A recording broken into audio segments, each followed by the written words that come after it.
दिए गए हैं और क्या प्रोग्रेस है काम? आज दिशा कमेटी की हमारी शिमला जिला की बैठक है और इसमें जो हमारे 41 सेंटर स्पॉन्सर्ड स्कीम्स हैं उनका रिव्यू हमने रखा है।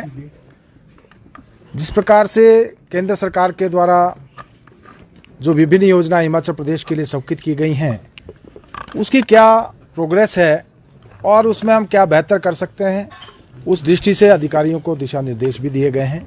माननीय मोदी जी के नेतृत्व में जिस प्रकार से हिमाचल प्रदेश को लगातार विकास के मामले में आगे ले जाने के लिए प्रयास किए जा रहे हैं और विशेष रूप से आज के जो हमारी मीटिंग है इसमें सड़कों को लेकर, पीने के पानी को लेकर और बिजली को लेकर, इसके अलावा जो बहुत सारी योजनाएं एम्प्लॉयमेंट से रिलेटेड हैं या एनिमल एग्रीकल्चर से हैं, एनिमल हस्बेंड्री से रिलेटेड हैं, उन सारी योजनाओं का हमने रिव्यू किया है और हमने आवश्यक दिशा निर्देश भी दिए हैं क्योंकि ये फाइनेंशियल ईयर समाप्त होने वाला है। जो पेंडेंसी है उनको जल्दी से जल्दी पूरा करें और जो योजनाएं हैं योजनाएं समय के ऊपर पूरी की जाएं। विशेष रूप से पीडब्ल्यूडी विभाग को लेकर हमने ऐसा देखा है कि बहुत सारी योजनाएं पीएमजीएसवाई की जो हैं, क्योंकि हिमाचल प्रदेश तो ऐसा राज्य है जहां पीएमजीएसवाई के तहत जो 50% से ज़्यादा सड़कें बनी, 51% सड़कें हिमाचल प्रदेश की प्रधानमंत्री ग्राम सड़क योजना में बनी। हमने उसका नोट लिया और उसमें आवश्यक दिशा निर्देश भी दिए गए ताकि चाहे पीएमजीएसवाई 1 की सड़कें हैं, 2 की हैं या 3 की हैं, क्योंकि अब तो फेज़ 4 आ गया है और फेज़ 4 की जो है अब स्वीकृति आने वाली है। तो जो पिछले 3 फेजेज हमारे हैं उनके जो काम अभी तक पेंडिंग हैं उनको भी जल्दी से जल्दी पूरा किया जाए।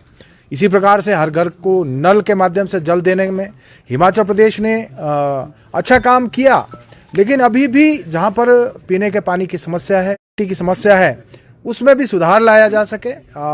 बाकी और बहुत सीरियसली जितनी भी हमारी जिसमें 93,264 मकान हिमाचल प्रदेश के लिए स्वीकृत किए थे, आर्थिक पैकेज भी हिमाचल प्रदेश को मिला और इस बार के बजट में भी रेलवे की हम बात करें तो इसके अलावा हिमाचल प्रदेश को बजट में भी एक अच्छा जो है योगदान केंद्र की ओर से मिला है। साथ ही साथ विशेष रूप से मैं ये हिमाचल प्रदेश को, क्योंकि हम देखते हैं कि आज व्यवस्था परिवर्तन को लेकर जो सरकार सत्ता में आई, लेकिन 2.25 साल का समय बीत गया है, गारंटियां पूरी सारी फेल हो चुकी हैं। जो काम प्रदेश में चले थे आज अवरुद्ध हैं। पूर्व सरकार के समय में जो काम शुरू किए गए थे आज वो भी पूरे नहीं हो पा रहे हैं और निरंतर हम देख रहे हैं कि विकास के मामले में हिमाचल प्रदेश जो है पिछड़ता जा रहा है। इस दृष्टि से हिमाचल प्रदेश आने वाले समय में और बेहतर ढंग से कर सके, क्योंकि केंद्र के द्वारा जितनी भी योजनाएं हैं उनके लिए भरपूर बजट हिमाचल प्रदेश को दिया जा रहा है। आने वाले समय में उस बजट का भी सदुपयोग हो और केंद्र ने एक अच्छा निर्णय ये भी लिया है कि जो पैसा केंद्र की योजनाओं का पहले ट्रेजरी में जाता था अब सीधा जो योजनाओं के लिए आएगा और सीधा योजनाओं के ऊपर ही खर्च किया जाएगा। मैं समझता हूँ इससे भी योजनाओं को उनके निष्पादन में, उनको पूरा करने में निश्चित रूप से फ़ायदा होगा। मैं माननीय प्रधानमंत्री जी का धन्यवाद करता हूँ।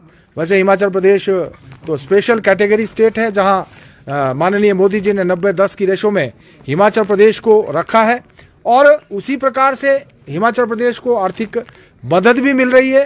तो निश्चित रूप से इसमें ये कह रही है कि केंद्र सौतेला व्यवहार कर रहा है हिमाचल प्रदेश के साथ और जो सांसद हिमाचल से भेजे हैं वो हिमाचल की जो बात है वो सदन में नहीं रख रहे।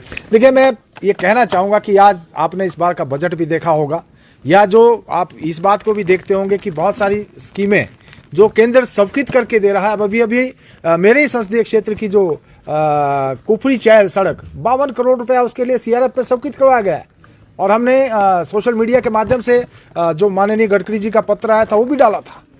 और हमारे जो जितने भी हमारे सांसद हैं, चाहे चारों लोकसभा के हैं या हमारे राज्यसभा के सांसद हैं, निरंतर हिमाचल प्रदेश को लेकर केंद्र सरकार के समक्ष अपनी बात को रखते हैं और केंद्र सरकार के द्वारा भरपूर मदद हिमाचल प्रदेश की जा रही है। अन्यथा हिमाचल प्रदेश की तो क्या हालात हैं, सैलरी और पेंशन देने की स्थिति में भी हिमाचल प्रदेश आज नहीं है। अगर केंद्र ना मदद करे तो जो महीने के अंत में कर्मचारियों को तनख्वाह मिलती है, जो पेंशनर को पेंशन मिलती है, वो उसको देने में भी प्रदेश की सरकार जो है सक्षम नहीं है। जिस तरह से आपने कहा कि ट्रेजरी को पैसा नहीं आएगा, योजनाओं को जाएगा, तो इसके पीछे क्या कारण लग रहा है कि आपको ऐसा लग रहा है बहुत सारा ऐसा पैसा आ रहा है उसका दुरुपयोग? निश्चित रूप से ऐसा होता था, और आज उसको ही समाप्त करने के लिए, क्योंकि जो केंद्र का पैसा आता था उसको दाएं बाएं जो है उसका उपयोग किया जाता था। अब जो योजना का पैसा योजना के ऊपर ही खर्च हो, ताकि समय के ऊपर जो है योजना पूरी हो सके। क्योंकि आज भी हम जैसे देख रहे थे कि PMGSY 1 की सड़क अभी तक कंप्लीट नहीं हुई, तो ये सड़कें समय के ऊपर पूरा हो सके, उसके लिए जितना भी बजट स्वीकृत हुआ है वो उसी सड़क के ऊपर लगे और समय के ऊपर काम वहां पर हो और लोगों को उसका लाभ मिल सके।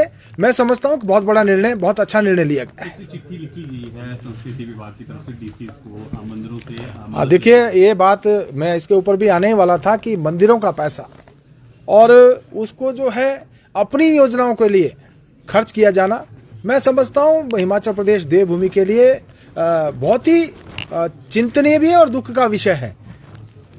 और इस प्रकार से इस पैसे को यूज नहीं किया जाना चाहिए।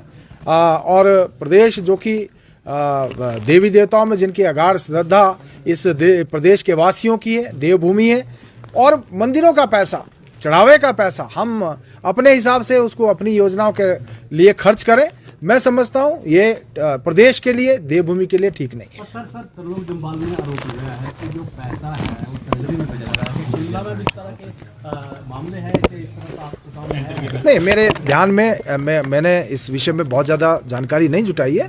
त्रिलोक जी उन्होंने जो कहा है निश्चित रूप से तथ्यों के साथ ही कहा है, और उनकी जो बात है उसमें दम है। Thank you very much.